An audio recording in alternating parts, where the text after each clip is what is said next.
Puji Tuhan, shalom, selamat pagi. Sekali lagi shalom. Kayaknya udara-udara kemerdekaan masih kurang nih. Shalom. Puji Tuhan, kita baru merayakan ulang tahun negara kita Indonesia yang ke-78. Harusnya kita lebih semangat lagi, amin. Amin, kita mau lebih semangat lagi dalam memuji Tuhan dan menyenangkan hati Tuhan. Kita bersyukur kepada Tuhan. Negara kita Indonesia sudah dalam usia 78 tahun merdeka. Dan kita yakin dan percaya itu semua hanya anugerah Tuhan, amin. Amin. Dan dalam kesempatan hari ini, biarlah kita mau membawa bangsa kita Indonesia, bangsa kita tercinta untuk kemuliaan nama Tuhan. Puji Tuhan, mari sama-sama kita mau siapkan hati kita. Kita akan mulaikan ibadah kita pada pagi hari ini, mari kita berdoa. Kami mengucap syukur limpah banyak terima kasih ya Tuhan untuk anugerah-Mu yang begitu besar yang Engkau telah limpahkan kepada setiap kami. Kami pun bersyukur Tuhan untuk anugerah-Mu, kasih-Mu untuk bangsa kami tercinta Indonesia. Saat ini ya Tuhan dalam pujian kami mau membawa doa bagi bangsa kami. Biar kiranya bangsa kami Indonesia penuh dengan kemuliaan-Mu. Terima kasih banyak Tuhan Yesus. Ini kami umat-Mu, kami siap untuk memuji dan menyembah Engkau. Di dalam nama Tuhan Yesus, sama-sama kita katakan, amin, haleluya. Mari sama-sama kita mau menaikkan pujian kita, doa kita untuk Indonesia tercinta.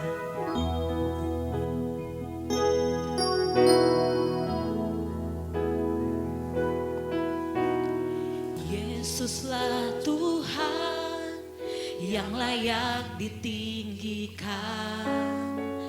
layak disembah oleh suku-suku bangsa. Dengan darah-Mu Kau telah tebus dosaku, genapi Tuhan firman-Mu atas negeriku.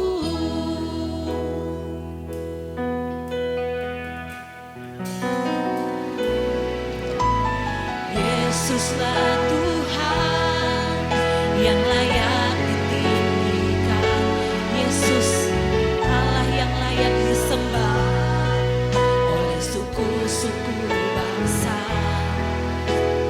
Dengan darah-Mu Kau telah tebus dosaku, genapi Tuhan firman-Mu atas negeriku. Hatiku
memuji dan memuliakan namamu. Di dalam nama Tuhan Yesus, mari semua kita yang mau lebih lagi memuliakan nama Tuhan, sama-sama kita katakan amin. Kita berikan tepuk tangan yang terbaik bagi Allah kita. Haleluya. Kita mau lebih lagi meninggikan nama Allah kita, amin. Amin, hanya nama Yesus saja yang layak dipermuliakan di tempat ini dan di seluruh Indonesia dan di seluruh dunia. Haleluya, mari puji Tuhan.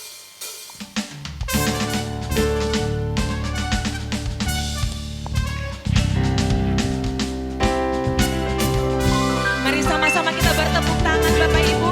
Kita mau dengan penuh sukacita, mau memuji dan meninggikan Allah kita yang kudus.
teman-teman dari Ambon, Maluku, teman-teman dari Sulawesi dan NTT dan Papua. Hari ini sama-sama kita mau memuji Tuhan Allah kita.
kami memberi dengan penuh sukacita.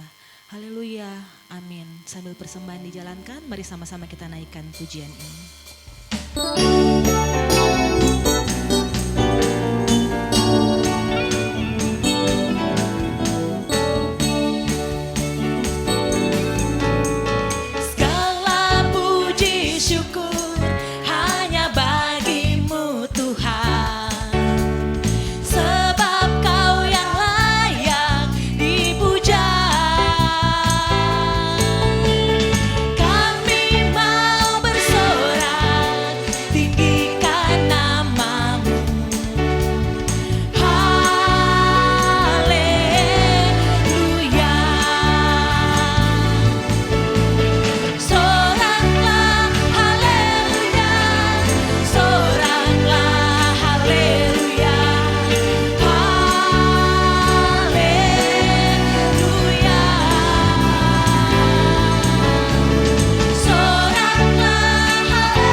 Tiba saatnya kita akan siapkan hati kita untuk mendengarkan firman Tuhan.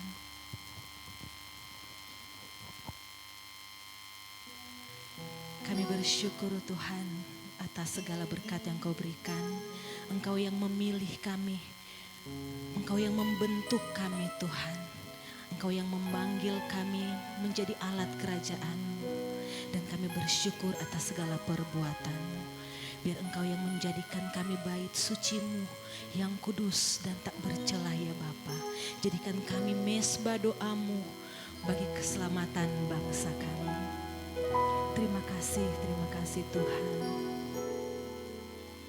Kau telah memilihku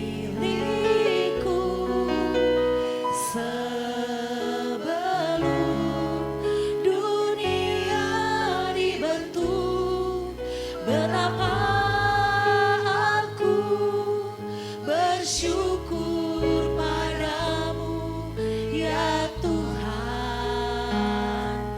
Allahku.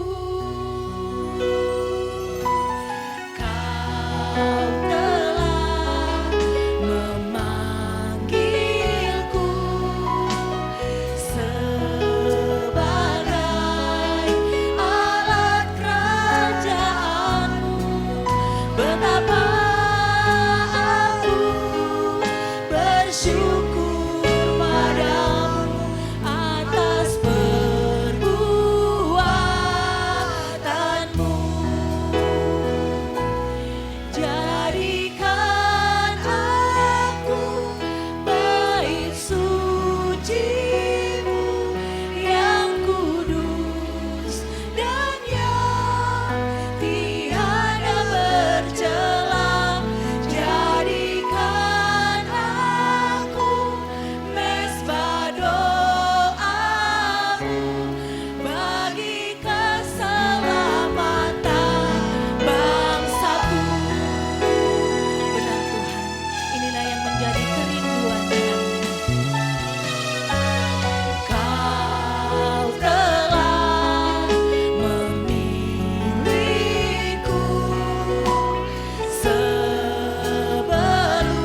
Bapak Ibu dengan perlahan sama-sama kita bangkit berdiri.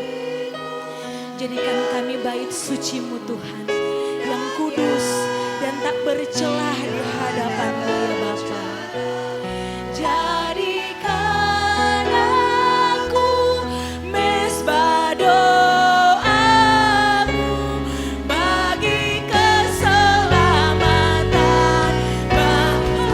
Jadikan kami Tuhan, jadikan aku bait suci-Mu yang kudus dan yang tiada bercelah. Jadikan aku mezbah doa-Mu bagi keselamatan bangsaku, bagi keselamatan bangsaku, bagi keselamatan bangsaku. Haleluya, haleluya.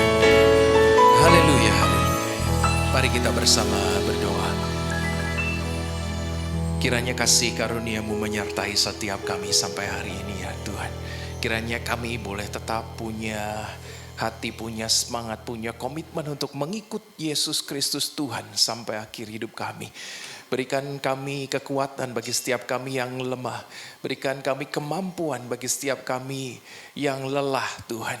Kami butuh kekuatan daripada Tuhan. Kami butuh kemampuan daripada Engkau sendiri. Kami butuh penyertaan-Mu, kasih-Mu senantiasa dalam kehidupan kami. Tolong setiap kami, bantu setiap kami.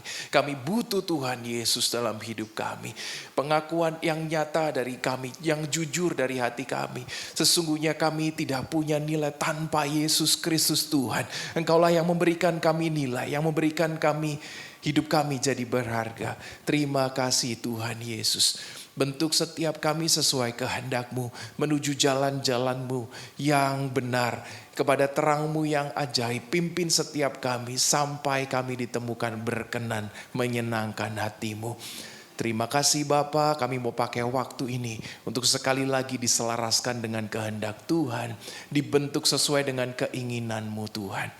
Kami serahkan hidup kami, hati kami, bukan cuma telinga kami untuk mendengar, tapi hidup kami untuk hidup dalam firman setiap hari, setiap saat. Hanya di dalam nama Yesus Kristus, Engkau yang berbicara, kami siap mendengar. Haleluya, kita bersama katakan amin, amin. Silakan duduk Bapak Ibu saudaraku yang terkasih dalam Tuhan. Ya.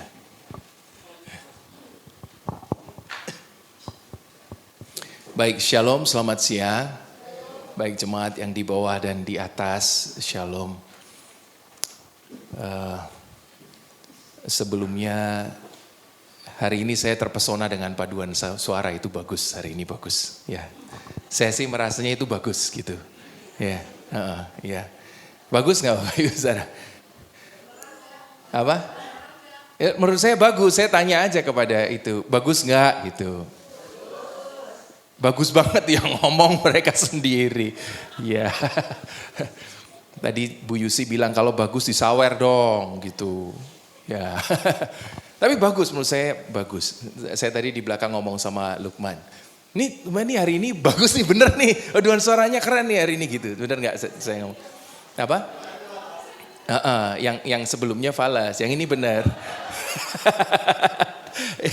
Ya, yang kali ini bagus, artinya ada kemajuan, ada perkembangan. Lanjutkan, ya kan? Bagus, merdeka. Baik, hari ini saya punya sebuah tema yaitu tentang kepalsuan. Ya, hati-hati Bapak Ibu Saudara, hari ini banyak orang hidup di dalam kepalsuan. Berkaitan dengan kemerdekaan sederhananya gini, kita sudah merdeka tapi masih hidup dalam perhambaan. Sebagai orang Kristen tentunya kita bilang merdeka dalam Kristus Yesus, tetapi mengapa kita masih hidup di dalam perhambaan dosa misalnya gitu. Banyak kita hidup di dalam kepalsuan. Dunia menawarkan kepalsuan. Kalau Anda lihat di medsos, menurut saya mungkin ya 50% lebih lah. Pasti lebih, itu semuanya palsu. Ya, flexing misalnya, banyak orang pamer kekayaan padahal pinjol. Nah, ya kan, nanti kalau udah pinjol baru mereka ngomong tolong saya. Tapi hal semacam itulah yang berbahaya. Nah, mengapa sih orang-orang Kristen itu termasuk kita terus-menerus jatuh ke dalam kepalsuan? Itu pertanyaannya, kenapa ya kita ini kok terus-menerus jatuh dalam kepalsuan itu, hidup sebagai orang yang tidak sesungguhnya. Nah, mari kita buka firman Tuhan sama-sama Bapak Ibu Saudaraku. Matius 7 ayat yang ke-15 ya. Matius 7 ayat yang 15 berkata begini, saya akan mulai dari sini. Yang tes sudah selesai? Nanti kayaknya di akhir ibadah ini kita perlu berdoa khusus bagi setiap orang yang kolesterol tinggi. Tadi sudah pada curhat di depan, aku ternyata kolesterolnya tinggi. Ya iyalah, orang makannya sembarang. Nanti kita doakan ya. Oke, Matius 7 ayat 15. Kita baca bersama-sama 1, 2, 3. Waspadalah terhadap nabi-nabi palsu yang datang kepadamu dengan menyamar seperti domba. Tetapi sesungguhnya mereka adalah serigala yang buas. Bapak Ibu Saudara, kita harus sadar nih ya, bahwa di dalam Alkitab kalau kita baca dengan teliti, Yesus itu tidak membenci orang jahat. Kalau Anda lihat baca di dalam Alkitab nih ya, pelayanannya Yesus di dalam pelayanannya, Yesus tidak benci orang jahat loh. Bahkan ada sebuah perikop Yesus makan bareng sama mereka. Sampai orang-orang ahli Taurat, orang Farisi mereka bingung. Tuhan, kenapa kamu dan murid-muridmu kumpul bareng sama orang berdosa, sama orang-orang yang jahat? Kenapa engkau datangi mereka? Coba lihat, Yesus tuh tidak pernah benci orang jahat. Yesus tidak pernah benci ketika murid-muridnya berbuat salah. Yesus tegur kesalahannya jelas, tapi Yesus tidak pernah benci orang jahat. Yesus tidak benci orang salah di dalam Alkitab. Tahu siapa yang Yesus benci di dalam Alkitab? Yang jelas-jelas dari Yesus ngomong begini, kamu orang jahat, kamu orang berdosa. Siapa yang digituin? Orang-orang munafik. Orang-orang yang bentuknya apa kira-kira dari luar? Mereka bukan perampok, mereka bukan penjahat. Justru dari luarnya kelihatan sebagai orang baik. Kamu orang-orang yang berdiri di pinggir jalan, kamu doa dengan tempat yang ramai, kamu menengadah ke atas supaya mereka tahu bahwa kamu itu orang baik. Tapi menurut saya kamu orang munafik. Kamu pakai jubah-jubah yang bagus, tetapi di dalamnya kamu busuk seperti kuburan.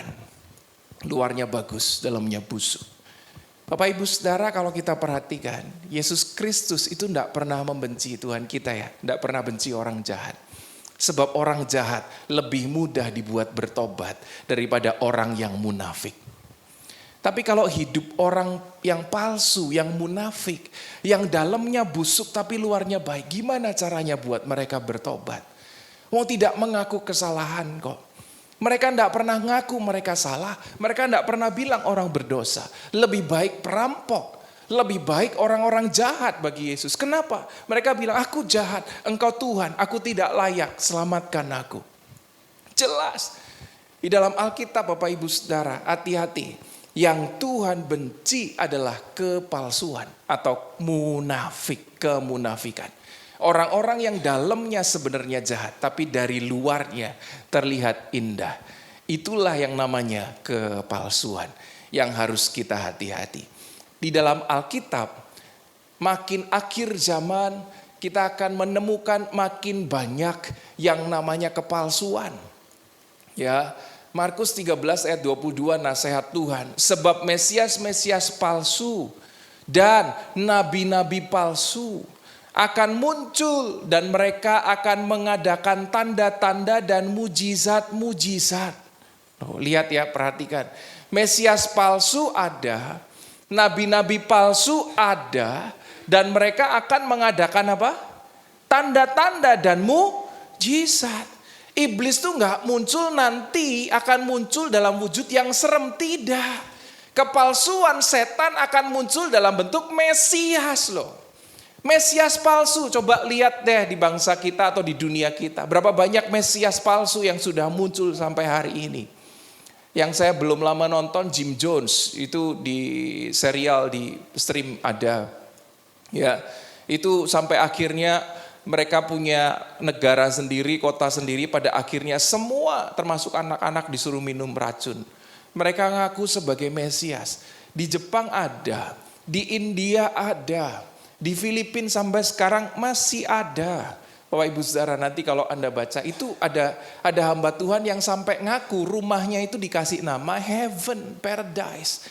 Jadi kalau kamu mau lihat Heaven, datang ke rumah saya. Dan mereka berbondong-bondong masuk ke sana. Karena lihat tempat orang itu seperti masuk ke dalam Paradise, masuk surga. Jemaatnya banyak gak? Jutaan. Wah. Mesias palsu banyak. Sebabnya gini, kenapa banyak orang bisa ditipu Mesias palsu, nabi palsu? Karena mereka pun melakukan tanda dan mujizat. Tapi palsu. Ini yang mengerikan. Bahkan bukan cuma Mesias, nabi-nabi palsu dikatakan juga nih. Ya, sebagaimana nabi-nabi palsu dahulu tampil di tengah-tengah umat Allah, demikian pula di antara kamu akan ada apa? Guru-guru palsu, Mesias palsu, nabi palsu, guru-guru palsu. Ya, dan bukan cuman guru-guru palsu, mereka akan memasukkan pengajaran-pengajaran sesat yang membinasakan, bahkan mereka akan menyangkal penguasa yang telah menebus mereka dan dengan jalan demikian mendatangkan kebinasaan atas diri mereka. 2 Korintus 11 ayat 13. Tadi udah Mesias, nabi palsu, lalu gurunya palsu, dan 2 Korintus 11 ayat 13 di akhir zaman akan ada muridnya yang palsu. Jadi semuanya palsu semua. Sebab orang-orang itu adalah rasul-rasul palsu, pekerja-pekerja curang yang menyamar sebagai rasul-rasul Kristus. Perhatikan Bapak Ibu Saudara, Mesiasnya palsu, nabinya palsu, gurunya palsu, muridnya palsu, alisnya palsu. Gak apa-apa kalau alis masih gak apa-apa ya. Ini loh bahaya loh. Semua palsu loh, hati-hati. Lah kita ini kan mesti bijaksana gitu loh. Kenapa kok mesti muncul yang begitu dan kita terus-menerus terjebak di dalam kepalsuan itu. Sebab kalau kita lihat wujud daripada kepalsuan yang kelihatan oleh mata, wujud dari kepalsuan adalah menyamar seperti kebaikan. Nah ini yang menjadi masalah. Kalau ada guru-guru palsu dari luarnya apa? Guru apa setan? Guru. Kalau ada Mesias palsu luarnya setan apa Mesias? Mesias. Kalau ada nabi palsu, dari luarnya setan apa nabi? Nabi. Dan yang mereka keluarkan mujizat. Kalau ada orang datang ke tempat ini, lalu tiba-tiba bernubuat sama Anda. Lalu kemudian ya dengan bahasa seperti nabi pada umumnya, kita percaya atau tidak? Lah bentuknya begitu loh masalahnya.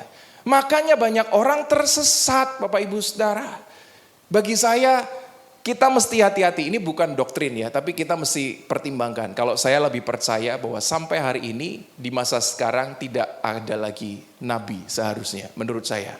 Ya, penginjil boleh, guru banyak, ya, tapi kalau nabi menurut saya tidak ada. Mengapa? Karena nabi itu kan zaman dulu digunakan untuk perantara menyatakan kehendak Tuhan. Supaya Tuhan bisa bicara kepada umatnya. Lah zaman dulu kan Tuhan tidak bicara sama semua orang. Tuhan perlu nabi untuk penyambung lidah Allah. Misalnya Musa. Kan Tuhan tidak bicara sama umat Israel. Tuhan bicara hanya sama Musa. Karena dulu memang begitu. Nah sekarang ketika Yesus sudah mati, setiap orang bisa menjumpai Allahnya. Mengapa Allah masih perlu nabi? Coba dipertanyakan. Apakah fungsinya sama? Menurut saya mungkin ya, secara jabatan ya bisa adalah nabi. Tapi kalau nabi yang menyampaikan kehendak setiap orang, lah setiap kita kan bisa ketemu Tuhan. Mengapa Tuhan harus bicara lewat orang lain untuk bicara sama saya? Pada zaman dulu diperlukan, sekarang menurut saya tidak. Tapi ini bukan doktrin, ini kepercayaan saya. Oke? Nah masalahnya adalah setiap orang-orang seperti itu akan muncul dalam bentuk yang baik.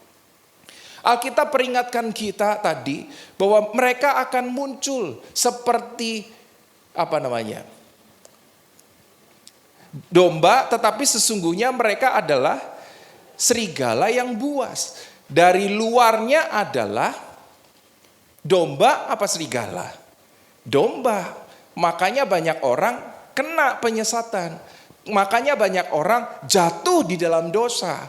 Makanya banyak orang terus-menerus gagal. Karena setan itu dari luarnya adalah domba, tapi sesungguhnya serigala. Nah, ini yang mesti kita waspadai Bapak Ibu Saudara.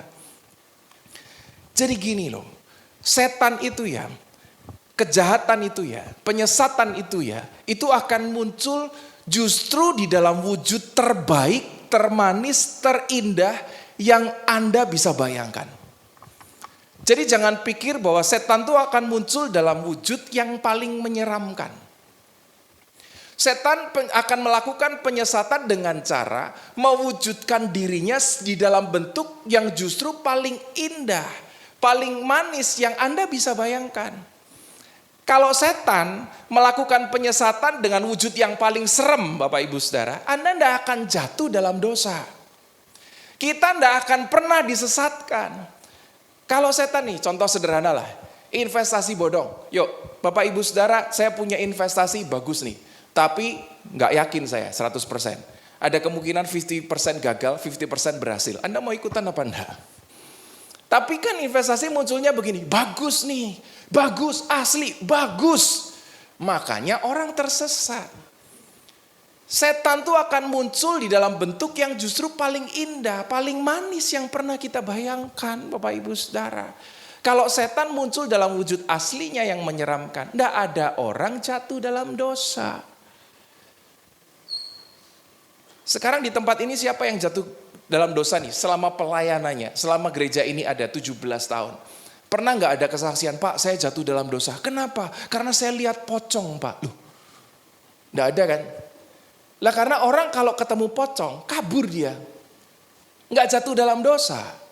Jadi kalau Anda ketemu setan yang model pocong, nggak usah takut Pak.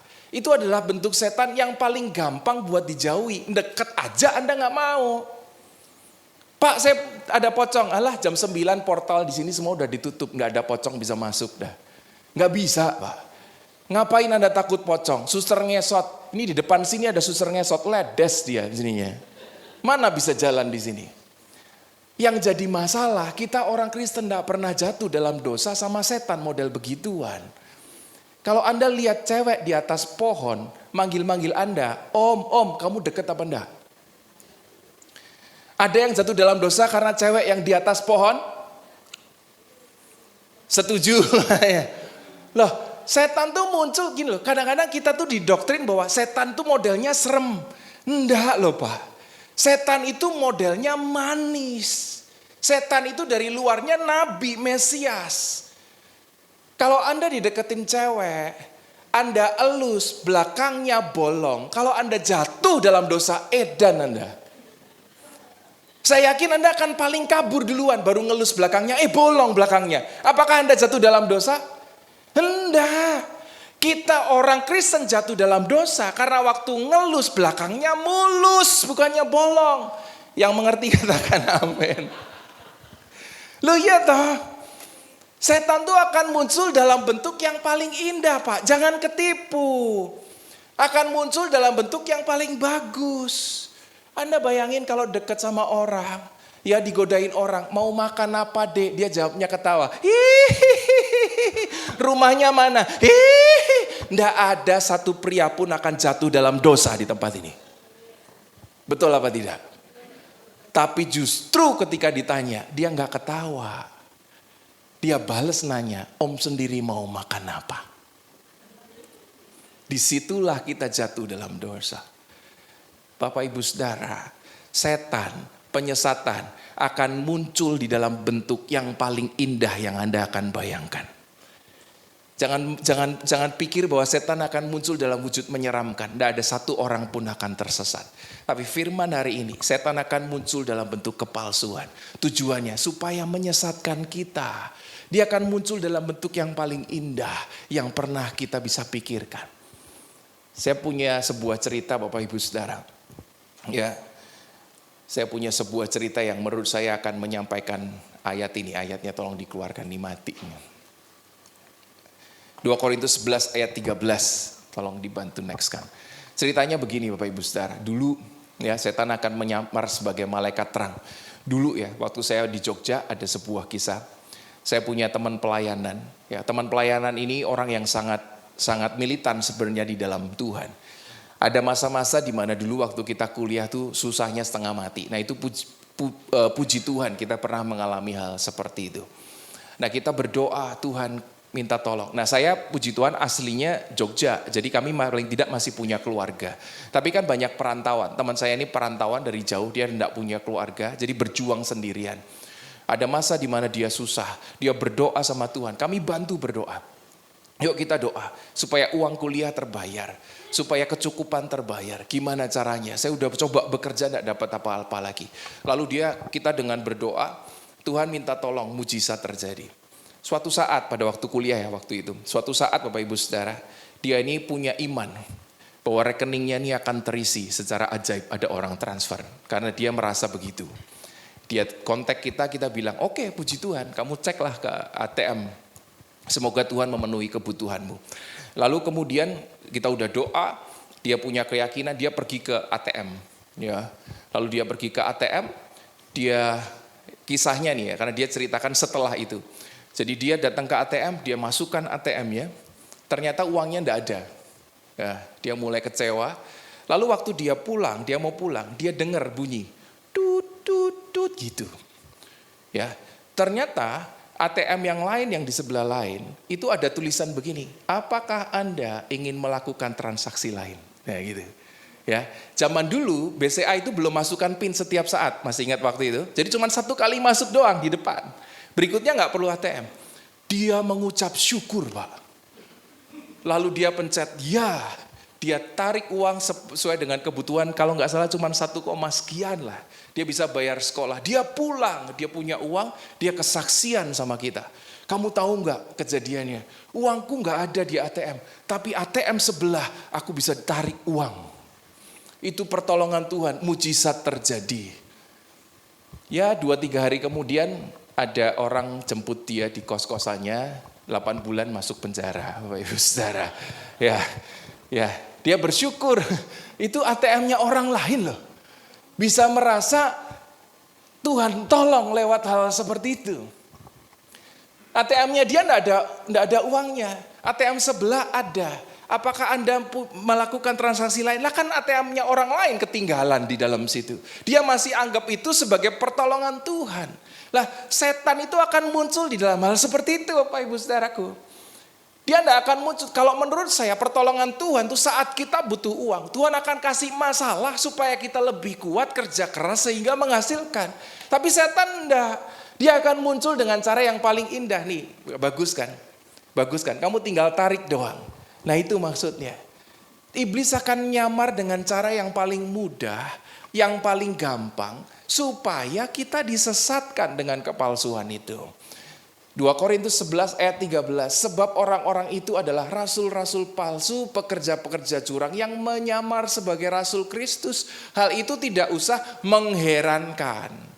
Jadi kalau Anda ketemu orang yang nabi kayaknya hebat sekali. Yang dikit-dikit aku bernubuat. Hei kamu yang baju merah. Ya bingung semua nih yang baju merah. Kamu akan dapat uang di tahun depan kan gitu kan modelnya nabi-nabi. Nanti tahun depan akan ada kecelakaan besar. Bapak Ibu Saudara nggak perlu nabi. Tahun 2024 percaya saya akan ada bencana besar di dunia ini. Di mana? Ya pokoknya ada. Udah pasti bener lah udah. Ya modelnya begituan gimana? Ya kan? Hal itu tidak usah mengherankan sebab iblis pun menyamar sebagai malaikat terang. Nah itu yang berbahaya. Jadi kalau Anda lihat nih ya cara iblis di zaman sekarang, perhatikan dengan baik. Iblis itu melakukan cara seperti ini. Oke? Daripada kita merasa diri overweight, kita akan bilang anak-anak kita sejak kecil yang kegemukan itu, kamu gemoy banget sih. Coba lihat. Coba ini cara setan loh, hati-hati ya. Nanti ini sebenarnya bukan dosa, tapi ini sebuah kesalahan. Tapi it's okay, kita akan belajar dari sini. Anak-anak kegendutan nih ya, udah gede banget. Mestinya kan kita jaga supaya anak kita sehat.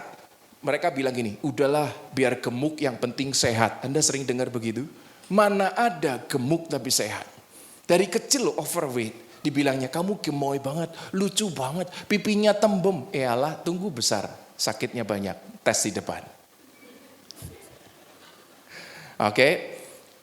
Tempat mabok yang biasanya jual alkohol, sekarang dibilangnya apa? Dugem. Tempat untuk gembira, cari kesenangan. Karena kalau cari mabok, salah. Tapi kalau cari gembira, boleh dong.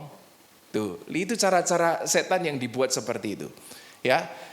Tempat-tempat perzinahan dibikinnya sebagai adultainment, hiburan ya. Tahu nggak sekarang di media sosial, tempat-tempat pornografi itu dibikinnya bukan tempat perzinahan, tidak. Mereka mengakunya sebagai adultainment, hiburan khusus untuk orang dewasa. Kalau perzinahan nggak boleh, tetapi hiburan untuk orang dewasa boleh. Tuh lihat tuh, dikemas dengan begitu rupa supaya orang-orang disesatkan. Ini yang paling parah sekarang. Alkitab bilang pemburit, orang yang menyukai sesama jenis dan lain sebagainya. Sekarang dibilangnya begini, non-biner. Jadi kalau ditanya, kamu jenis kelaminnya apa? Saya non-biner, saya belum menentukan saya pria atau wanita. Wow, luar biasa ya. Hati-hati, sekarang di Indonesia sudah mulai ada katanya tempat begitu. Ada sekolahan yang sejak kecil sudah ada toilet pria, toilet wanita sejak kecil loh. Toilet pria, toilet wanita, toilet membingungkan, non-biner. Jadi anak-anak boleh menentukan sendiri nasibnya, katanya begitu. Lah anak-anak kalau menentukan sedikit nasibnya, apa enggak salah loh. Anak-anak ya mestinya kita arahkan. Anak saya tuh belum tahu umur 4 tahun, kalau dikasih sekolah toilet 3, dia mungkin ya masuk kemana aja, dia masih kecil kok. Masa masih kecil suruh pilih toilet non-biner katanya hak asasi manusia. Ini zaman apa sekarang? Anak saya enggak ngerti Pak gitu. Anak saya aja enggak ngerti kemampuannya apa. Belum lama nih di McD, dia bonyok mulutnya, dia nangis. Saya tanya di rumah, kamu kenapa Prince di situ? Mau salto. Mau akrobat katanya. Yalah, dia kemampuannya aja enggak tahu kok. Disuruh milih dia apa, jenis kelaminnya apa, ya kita yang kasih tahu lah. Transgender dan sebagainya, ini bahaya sekali di masa sekarang. Ya, lalu tempat pemujaan berhala, ya tempat untuk memuja hobinya, tempat yang hobi yang lain gitu. Dia bilang klub, bisa jadi golf club, bisa jadi kesehatan klub, bisa jadi sport club, ya bisa jadi hobi klub dan lain sebagainya. Padahal pemujaan berhala lebih penting daripada Tuhan. Nah ini salah satu yang ada. Alkitab bilang orang yang terus-menerus tidak bersyukur mencari kekayaan namanya serakah. Sekarang kita diganti, ada pengajaran bahkan di gereja. Dikatakan begini, hidup itu kan butuh uang. Jadi kalau mau cari banyak-banyak ya nggak apa-apa, ya kan? Jadi serakahnya diperbolehkan gitu loh. Cara-cara setan itu seperti ini Bapak Ibu Saudara. Ini yang berbahaya. Sesuatu yang salah akan dibungkus dengan sesuatu yang kelihatannya indah, benar. Jadi kita bisa tersesat. Kita tidak bertobat, ya. Pada akhirnya kita tidak bertobat, tetapi kita menjadi menerima segala dosa kejahatan itu dengan cara yang baru. Nah ini yang berbahaya. Itulah kepalsuan yang terjadi. Mengapa terus-menerus orang jatuh ke dalam dosa? Yang disebut di dalam Alkitab namanya kompromi. Ini saya lewatkan ya. Isinya sama aja. Artinya yang beda cuman kemasannya. Hati-hati sama isinya. Penyesatan tetap penyesatan. Contoh yang lain saya kasih ya. Anda sering dapat ini. Kejutan BRI Britama. Nomor rekening Anda resmi dapat hadiah 20 juta. Nah gitu kan ya.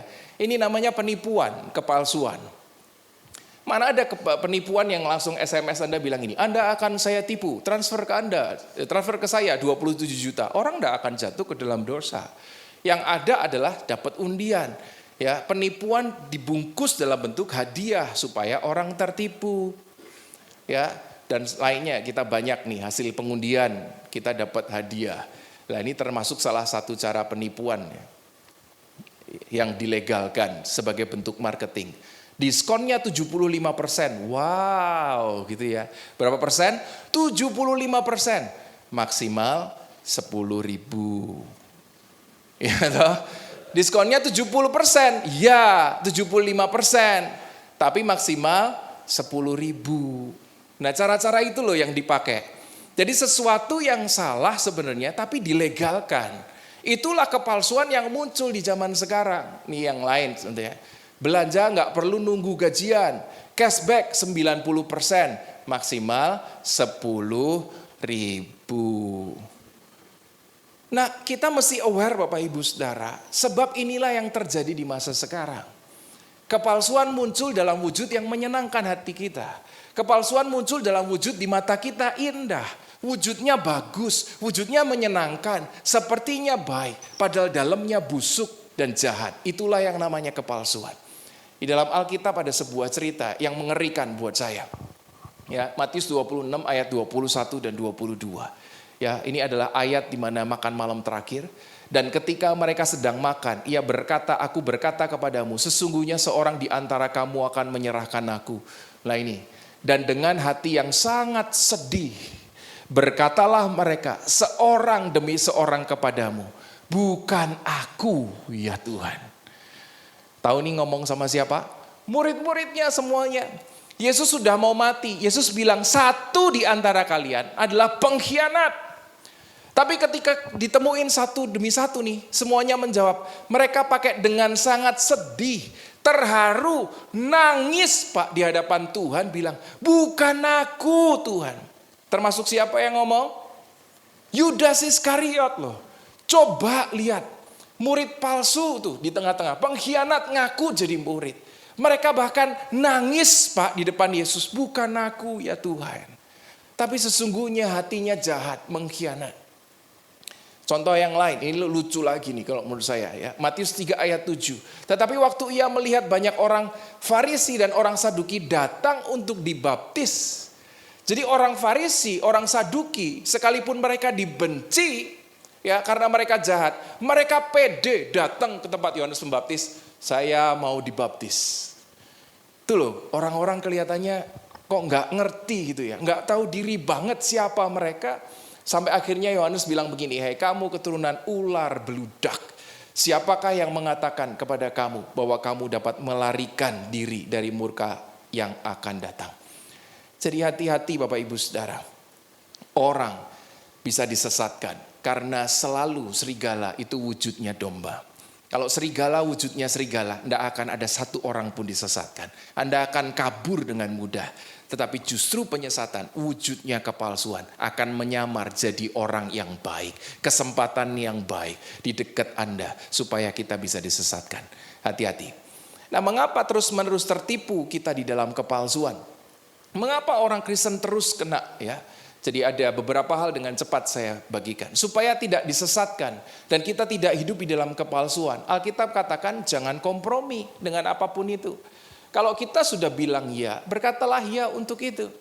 Contoh, kalau kita sudah mengaku sebagai orang Kristen, kita tidak berbuat dosa lagi. Lalu ditawarin sedikit aja peluang untuk berbuat dosa, katakan tidak. Katakan tidak pada korupsi, gitu. Hai saudara iklannya, ya kan? Tapi pada akhirnya ketangkap semua. Matius 5 ayat 37. Jika ya, hendaklah kamu katakan ya. Jika tidak, hendaklah kamu katakan tidak. Apa yang lebih daripada itu berasal dari si jahat. Nah yang penting nih ya. Yang kedua, hidup di dalam terang. Main musik siap-siap, saya udah mau selesai. Hidup di dalam terang. Amsal 27 ayat 5-6 berkata begini. Lebih baik teguran yang nyata daripada kasih yang tersembunyi. Seorang kawan memukul dengan maksud baik, tetapi seorang lawan mencium secara berlimpah-limpah. Ya, hidup dalam terang itu artinya gini, Bapak Ibu Saudara. Kita kan udah punya dasar dalam hidup sebagai orang Kristen, yaitu firman Tuhan. Yang ngajarin kita hidup di dalam terang. Biasanya dosa itu dilakukan di tempat yang sembunyi-sembunyi. Ya, warung remang-remang, yang gelap. Ya, yang duduk di pojok, oh enggak ya, yang pojok enggak di sini. Yang duduk depan enggak lebih suci juga, sama-sama gereja. Tetapi kita diajarkan hidup di dalam terang. Kita punya firman Tuhan dan jangan digoyahkan oleh hal itu, oleh hal lain di dunia ini. Jadi ada apapun kan kita punya prinsip begini. Firman-Mu terang bagi apa itu? Pelita bagi kakiku, terang bagi jalanku. Firman ngajarin kita hidup di dalam terang. Waktu kita susah, waktu kita butuh, percaya saya deh, pasti kesempatan yang datang pertama biasanya dari setan. Saya pas lagi butuh duit kayak teman saya tadi, tiba-tiba akan ada orang nawarin dengan gampang. Lalu kemudian ada kesempatan dengan gampang, cara-cara curang dan lain sebagainya. Justru waktu kita mulai susah dan lain sebagainya, kembali kepada firman supaya kita tidak tersesat, supaya kita tidak tertipu dengan rayuan-rayuan setan yang menyesatkan. Pada saat kita sesat, nyanyikan Bapak Ibu Saudara, waktuku bimbang dan hilang jalanku, tetaplah kau di sisiku. Itu yang kita nyanyikan. Firman Tuhan adalah sumber waktu kita tersesat dan lain sebagainya. Nah, yang paling penting, terakhir Bapak Ibu Saudaraku. Bapak Ibu Saudara, kenapa kita terus-menerus jatuh ke dalam dosa, tipuan setan? Karena tidak banyak orang mau membayar harganya. Saya kasih contoh ya. Saya punya tas di situ, satu-satunya yang saya punya, yaitu mereknya Coach, bukan tas mahal kalau cowok. Saya dikasih sama istri saya. Asli, harganya 100 sekian puluh dolar. Ya. Kalau Anda punya barang asli, barang cowok itu murah. Hati-hati kalau istri biasanya ngasih oleh-oleh suami, ya supaya dia bisa beli barang yang 10 kali lipat lebih mahal daripada itu, gitu ya. Jadi saya mau nggak tas aku beliin, yang dibelikan ke saya 140 dolar, dia beli 1000 gitu. Biasanya gitu ya. Itu cara-cara yang dilakukan oleh istri. Itu musuh dari barang asli, itu enggak pernah barang jelek. Ya, kalau Anda lihat sekarang nih ya. Kalau orang lihat punya sepatu Nike lah, barang-barang branded seperti itu. Kalau Anda tiba-tiba dikasih ada orang jualan, saya punya tas yang sama Coach, terus bentuknya begini, apakah Anda mau beli? Pasti enggak mau. Tetapi kalau bentuknya sama seperti tas itu, cuman harganya lebih murah, dengan catatan KW, Anda mau beli apa enggak? Pasti beli loh. Kenapa? Alasannya sederhana. Karena barang yang KW lebih murah, orang bentuknya sama, kenapa mesti beli yang asli? Itu kita tuh. Banyak orang suka barang KW karena hendak mau bayar harga yang lebih mahal. Toh kan sama aja kan? Toh kan sama aja harganya. Barangnya sama, cuman harganya lebih murah. Itu loh Bapak Ibu Saudara. Tidak banyak dari kita sebagai orang Kristen mau bayar harganya untuk mengikut Tuhan. Contoh sederhananya. Tahu enggak kalau yang melayani sama tidak melayani lebih bagus yang mana? Lebih bagus yang melayani. Mau enggak melayani? Waktunya susah Pak. Tahu enggak yang olahraga sama yang tidak olahraga lebih bagus yang mana? Lebih bagus yang olahraga. Mengapa tidak olahraga? Waktunya susah Pak. Makan sehat sama makan sembarangan lebih bagus yang mana? Kita tahu loh Pak. Lebih bagus makan sehat. Tapi mengapa enggak mau makan sehat? Lebih enak makan sembarangan. Mengapa orang terus-menerus memilih jatuh ke dalam dosa? Karena enggak mau sangkal dirinya Pak. Enggak mau pikul salib Tuhan. Enggak mau bayar harga yang harus dibayar. Ikut Tuhan tuh enggak boleh macam-macam. Enggak mau dia. Lebih enak hidup sembarangan. Makanya terus-menerus jatuh ke dalam dosa. Nah Bapak Ibu Saudara, hari ini izinkan saya mengingatkan sekali lagi buat setiap kita. Setan akan muncul dalam bentuk yang paling manis supaya kita disesatkan. Tapi paling tidak punyailah komitmen untuk hidup benar di hadapan Tuhan. Sekalipun susah, sangkal diri, pikul salib kita. Yang penting sampai seumur hidup saya tidak jatuh dalam dosa. Jangan ketipu terus dong. Jangan pakai alasan gini loh. Yuk kita nongkrong yuk di tempat yang jualan alkohol. Misalnya Sayap Kudus misalnya gitu ya. Yuk kita nongkrong. Kenapa sih mesti nongkrong di sana? Es tehnya enak bro. Alah bohong lah pasti. Gak mungkin orang punya begitu. Pasti ada niat tersembunyi dalam hatinya gitu loh. Pengen buat dosa. Kita harus punya komitmen Bapak Ibu Saudara untuk mengikut Yesus. Supaya tidak jatuh ke dalam kepalsuan yang iblis buat. Itu maksudnya. Hati-hati, hati-hati. Ya, jangan terus-menerus jatuh dalam dosa. Setan akan muncul dalam bentuk yang paling manis yang Anda bisa bayangkan. Renungkan firman Tuhan Bapak Ibu Saudara dan kita berdoa. Ya Tuhan Yesus, terima kasih buat hari ini. Ajarkan kami bijaksana supaya kami tidak jatuh ke dalam penyesatan yang dibuat setan. Iblis akan muncul dalam bentuk yang justru paling indah, paling manis. Kami bijaksana, tetap punya kebenaran yang sejati, yaitu Tuhan Yesus Kristus. Segala sesuatu yang bertentangan dengan firman Tuhan, izinkan kami berkata tidak. Apapun itu, kalau kami tahu hasilnya buruk, kami akan katakan tidak. Bahkan sesuatu yang terlihat baik, izinkan kami mengerti dan mengenalnya. Apakah itu jalan-jalan Tuhan atau bukan. Supaya kami bijaksana dan mengerti ya Tuhan. Dan tidak terus-menerus jatuh ke dalam dosa. Ajarkan firman-Mu yang hidup di dalam kehidupan kami. Menjadi penolong, penuntun bagi hidup kami. Sehingga setiap kami tidak terus-menerus disesatkan oleh tipuan setan. Setiap kami hidup di dalam kebenaran dan menyenangkan hati Tuhan. Bapa, ajarkan setiap kami untuk terus mengenal cara-cara setan dan cara-cara Tuhan. Dan kami boleh memilih hidup seturut kehendak Tuhan. Itulah yang terbaik di dalam kehidupan kami.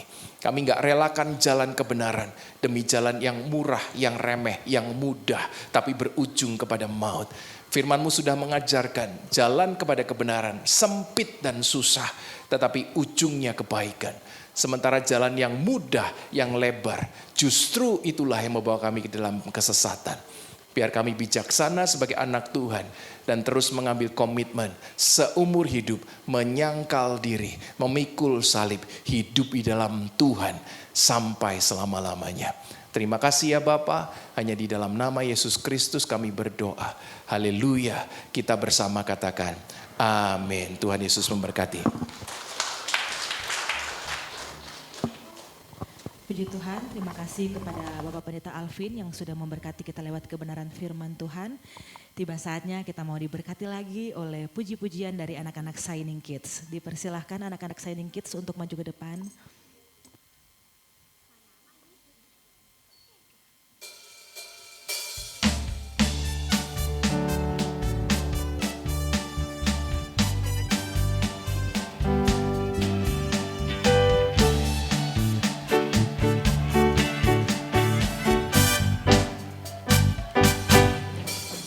Bermacam-macam kita hadir di sini, tetapi kita satu.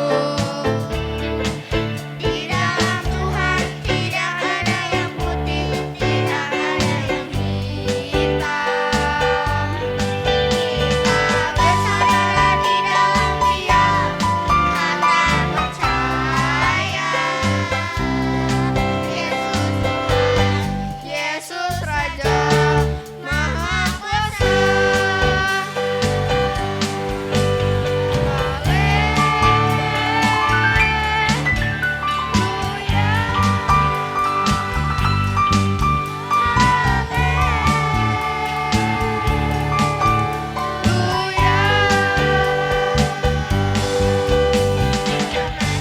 kita hadir di sini, tetapi kita satu. Dalam Tuhan tidak ada yang putih, tidak ada yang hitam. Kita bersama di dalam Dia, karena percaya.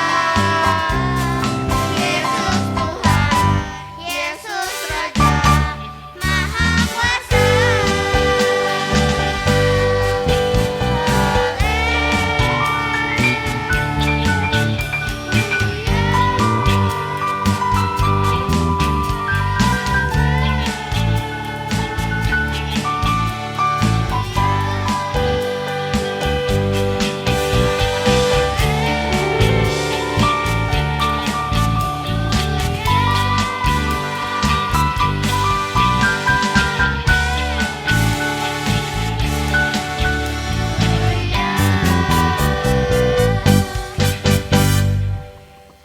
Puji Tuhan. Republik Indonesia Merdeka.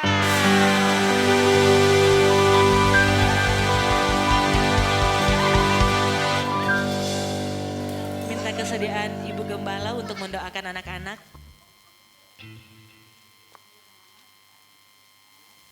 Mari saudara kita berdiri bersama-sama, kita arahkan tangan kita mintakan berkat Tuhan atas mereka sejak dini mereka hidup dalam takut akan Tuhan. Kami membawa anak-anak kami ke dalam tangan-Mu ya Tuhan, karena kami sangat percaya hanya tangan-Mu yang mampu memberkati mereka, melindungi mereka, bahkan menjaga mereka di sepanjang jalan hidup mereka. Itu sebabnya Tuhan, mohon perlindungan-Mu yang sempurna ada atas mereka. Sejak mereka kecil, biarlah mereka kenal Engkau sebagai Tuhan dan Juru Selamat. Sejak kecil mereka takut akan Tuhan, hidup dalam kebenaran. Dan kami percaya mereka akan menjadi perkasa di muka bumi ini. ini menjadi orang-orang yang memuliakan Tuhan.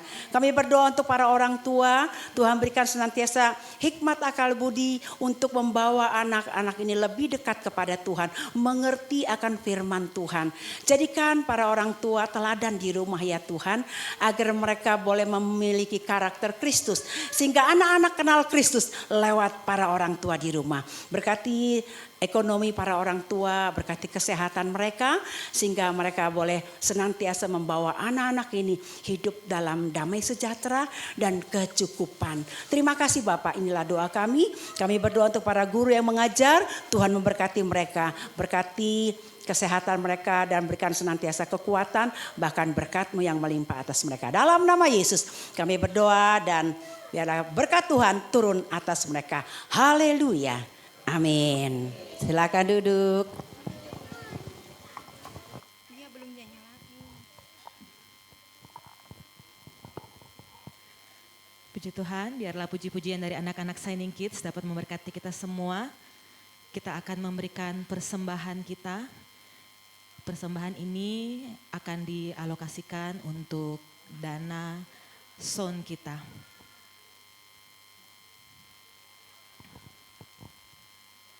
Mari kita berdoa. Kami bersyukur Tuhan untuk setiap puji-puji yang telah dinaikkan, untuk berkat firman-Mu di siang hari ini ya Bapa. Biarlah firman yang kami dengarkan menjadi remah dalam kehidupan kami. Saat ini kami mau membawa persembahan kami, biarlah Engkau memberkati persembahan ini menjadi alat dalam pekerjaan pelayanan di rumah Tuhan. Ini kami jemaat-Mu, kami mau memberi dengan penuh sukacita. Haleluya, amin. Sambil persembahan dijalankan, kita akan mendengarkan beberapa pengumuman. Dipersilahkan multimedia.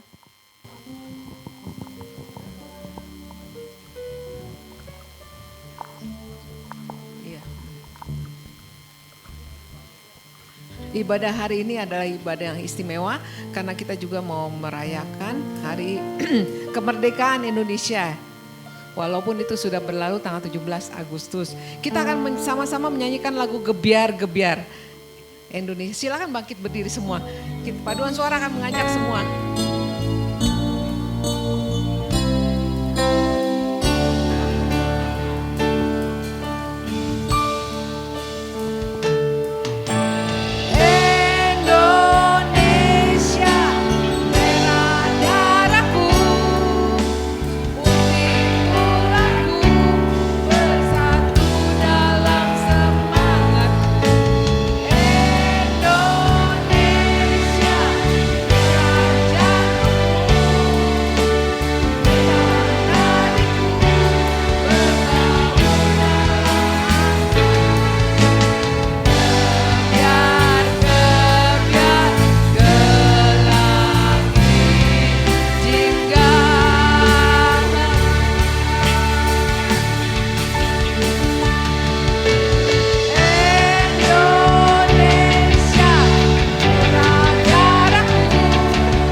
Merdeka. 1, 2, 3. Merdeka.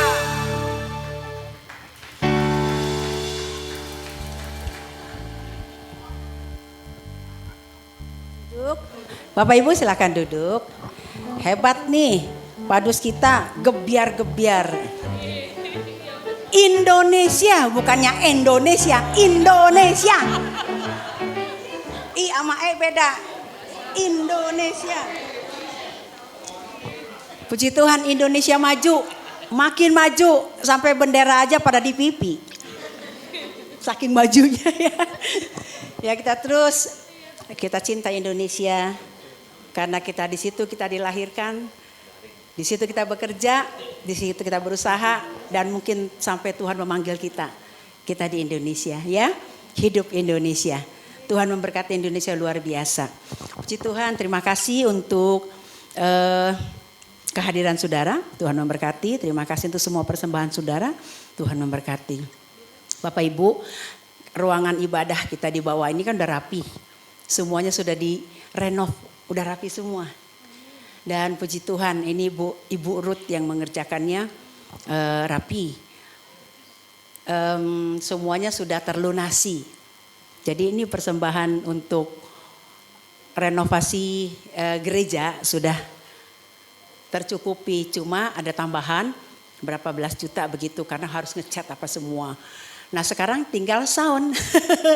Sound yang masih belum terrealisasi. Tapi saya percaya Tuhan akan memberkati saudara lebih. Tuhan juga akan kirimkan berkatnya untuk sound segera kita ganti ya. Tuhan memberkati semua yang sudah menabur. Percayalah apa yang saudara tabur tidak akan sia-sia. Karena saudara menabur, saudara pasti akan menuai. Ada beberapa pengumuman. Di depan ada formulir doa. Jadi bagi Bapak Ibu yang mungkin banyak pergumulan ya, mari sama-sama kita berdoa. Ambil dan bisa dituliskan, lalu kasih ke saya boleh atau masukkan ke kotak.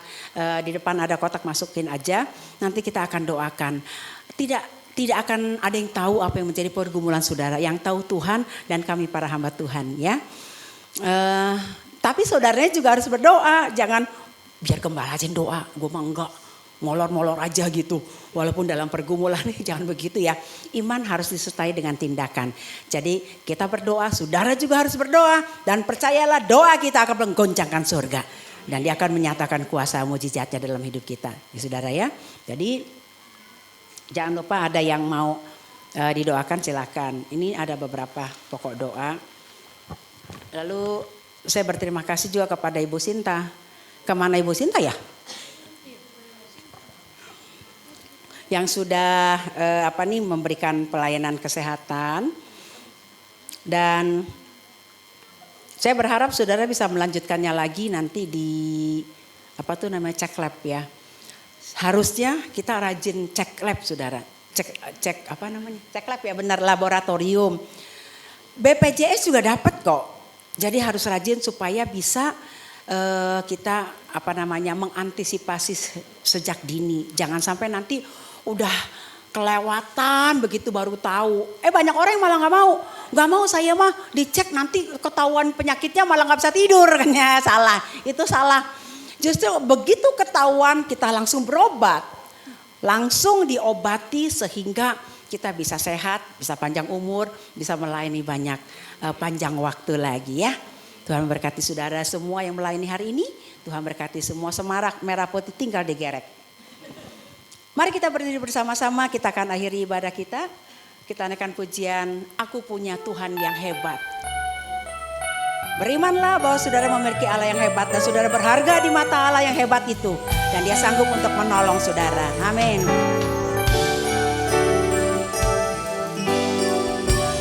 Tuhan yang, amin. Dan sanggup menggenapi sepakat percaya padanya. Kemenangannya.